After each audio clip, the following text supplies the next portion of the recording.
Hello and welcome to the Master's Voice podcast series here on Mediabrief.com. My name is Pawan R. Chawla. With me today is a wonderful industry veteran who very generously consented to being on this series, on this podcast, give me time on the sidelines of Wiki Frames 2019 in Mumbai, Jim Egan. Jim has been leading BBC Global News Limited for close to 7 years as CEO and is responsible for leading the BBC's commercially funded news business with P&L responsibility for £100 million turnover and a weekly audience of 95 million people globally. BBC Global News Limited operates the BBC World News Channel and bbc.com/news, the BBC's international news website. Before becoming CEO, Jim was Director Strategy and Distribution for 5 years at BBC Global News, setting and implementing strategy for the BBC's international news, current affairs and sports content in 28 languages and for its distribution to audiences of more than 250 million people worldwide. Jim is one of the most reputed industry veterans globally with more than 20 years of illustrious experience, which includes 4 years as Ofcom's first strategy director. He was also part of the launch team. Jim led on broadcasting policy development and the UK's digital switchover process. He also served as Specialist Advisor to Secretary of State for Culture, Media and Sport. Jim has also been with Sky B for 2 years and with PwC as Principal Consultant for 7 years before that. So here's Jim Egan with me. I'm Pawan R. Chawla on Mediabrief.com and let's go straight into the conversation with Jim Egan, CEO, BBC Global News Limited.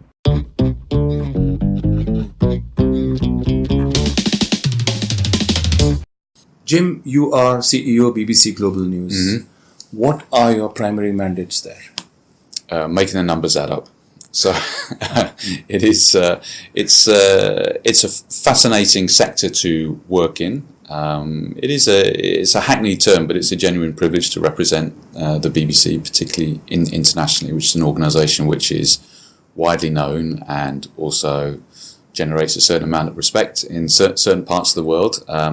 We're not loved everywhere. I should stress that, and there are many markets where actually we have quite a difficult time, but nevertheless running the commercial news subsidiary, my main job is to try to ensure that we do so on a way which at least breaks even and hopefully generates a little bit of a surplus in a really fast moving media landscape, not just here in India but right around the world, but it's something which is which pays for itself just about commercially, but of course is also something that we think at the BBC is very important, and to be working in and around news at such an unprecedented time of turbulence but also interest in national and international events has enduring appeal for me. What are the most cherished, sacrosanct, if you will, values and principles of the BBC as a news organisation? So I suppose, how would I answer that? We talk about impartiality, independence, accuracy, balance, those sorts of things, which you might regard as being very predictable, really. And they're certainly old values. They're things that the BBC started writing down in the 1920s and 30s. But I think we're not embarrassed about that we regard those as, enduring values of journalism. They're certainly not unique to the BBC. Lots of other organisations pursue those values. But I think what's important about them, as people fret about fake news and disinformation and so on, is that we stay true to those values. We don't lose sight of them. And I don't think it's right to regard them as old-fashioned or legacy or outdated. Actually, they're even more important, perhaps, in 2019 than they've ever been. Yes, they are timeless, aren't they? So, some of the major concern areas in the space of news and the society that it serves are, to my mind, fake news, hate speech, election interference, and harassment.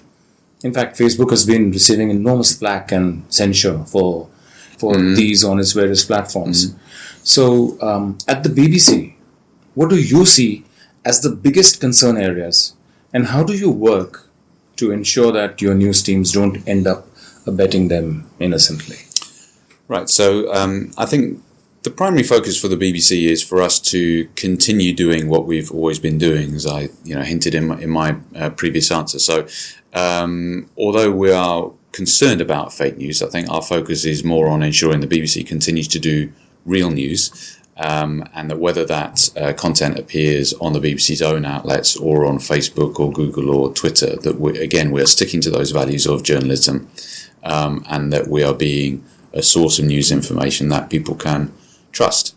I think we are also as open as we can be in recognising that the BBC, like every other news organisation, isn't right 100% of the time. And we do make mistakes. I think that's inevitable for any journalistic organisation that is doing serious work, and it's important for us to own up to those mistakes and to concede that they have been made when they occur. But we are concerned about fake news, as any serious news organisation, as any citizen should be, because it's a global phenomenon that's really, it's a term that's entered just everyday language, having really not been recognised until three or four years ago. It's something that we see playing out in every market around the world, and particularly at election time.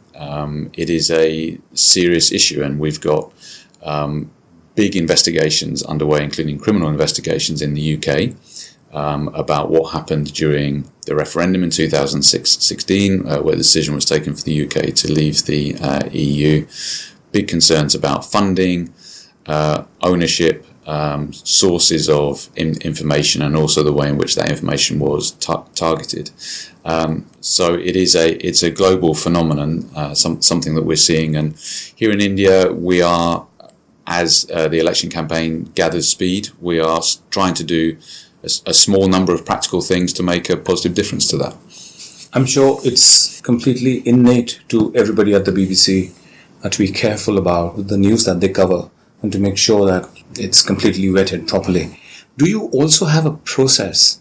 I mean, like a reporter files copy, for instance, and the desk looks at it for, everything, the headline, the journalistic news desk thing. Do you also have something now which is akin to a news desk, but which actually vets the news for accuracy, just to make sure that nobody gets into the fall of fake news? Is that a process? Much of that process is a process that's existed for decades, right? It hasn't really changed very, very much, and that's something that our trainee journalists who join the BBC are schooled in. They go through a program. We have a 300-page set of editorial guidelines which are published on the web. We also have an area of our website which talks about why you can trust the BBC. Now, people have different views on whether or not they may be able to trust the BBC, and we're under a huge amount of pressure in the UK, particularly because we're going through such a hotly contested political period right now. So there are lots of pockets, whether it's in the UK or elsewhere around the world, who don't necessarily buy the argument that the BBC is trustworthy and lives up to the highest values, but it's something which the organisation has kind of professional practice in. There is a culture at the BBC which actually, to a large degree, goes unspoken. So I was fascinated when I joined the BBC 12 years ago that nobody ever talks about their own political views and preferences. And it's not as a consequence of someone saying to you on day one, never speak about these things. It just becomes very evident as soon as you've been in the building for an hour or two that certain things are simply not done. And so I think it's a combination of that practice, but also that culture that hopefully means that we can sustain journalism which is largely accurate, wholly impartial, balanced, and so on, despite the turbulence of everything that's happening right now. How do you see the news space in India, Jim? A, in terms of the quality editorially, on ethics, etc., and two, on the business front. So I'm very careful not to give sort of ignorant or sort of partially informed views on the media sector anywhere where we work. I will say that it's turning on the TV news in India and scrolling through the channels can be quite an exhausting experience. They are busy channels, often quite voluble ones, and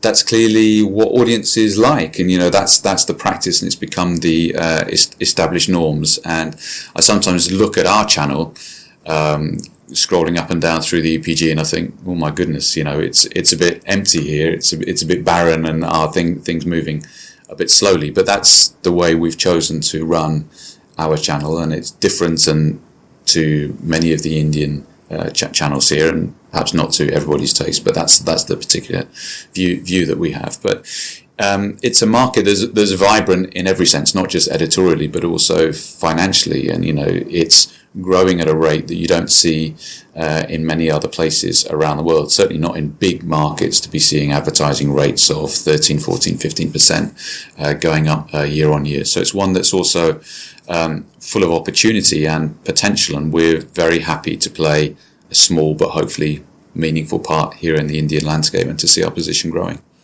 And now with the elections round the corner, it's going to get far more voluble, right?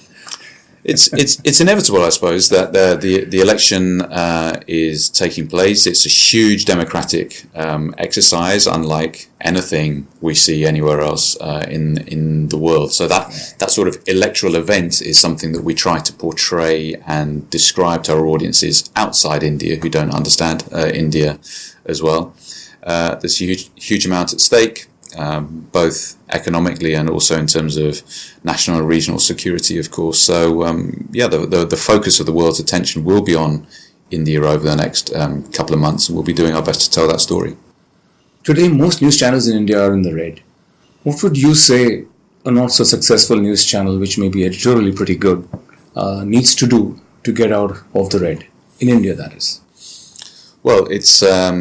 That's an issue I have a huge amount of sympathy with, because BBC World News and BBC.com, as your readers and followers may know, is solely commercially funded, so we don't receive any public funding ourselves. And if you want to run a high quality editorial outlet, particularly a news channel, it's an expensive game. Right. You have a lot of fixed cost in the business, not very much of it is variable. And you have huge and increasing uncertainty about revenue sources, even in a market like India, which is growing so quickly. But not all of the growth is going towards news. Not all of the growth is going towards TV channels within news and so on. So we found in recent years, diversifying revenue, building out an online presence where there has been more growth has been successful for us.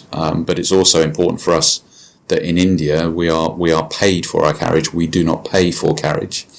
That's not something that's sort of the result of strategic brilliance and insight. We simply couldn't afford to buy carriage here in India, so our position has always been that we're only going to be carried if we are paid for.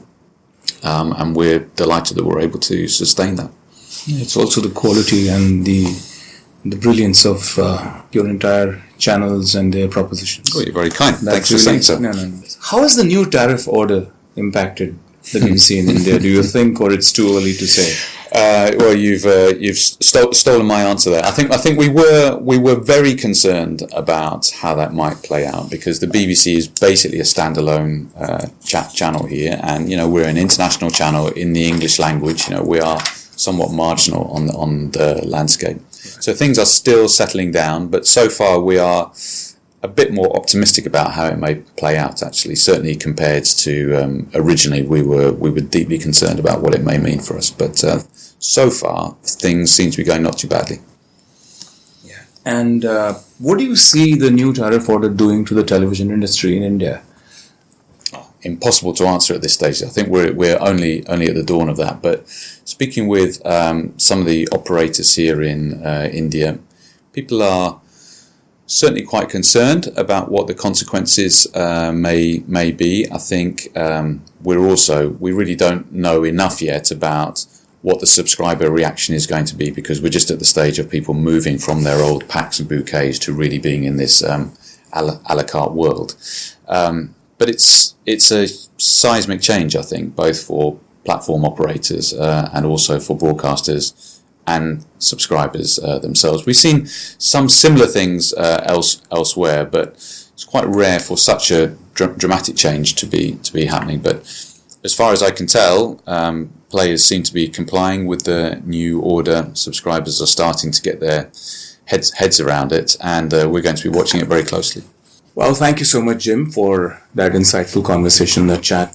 Thank you very much for being on Mediabrief.com. Thanks very much for your time today, Pavan. It's been a pleasure to meet you here in Mumbai. Thanks for your interest in the BBC.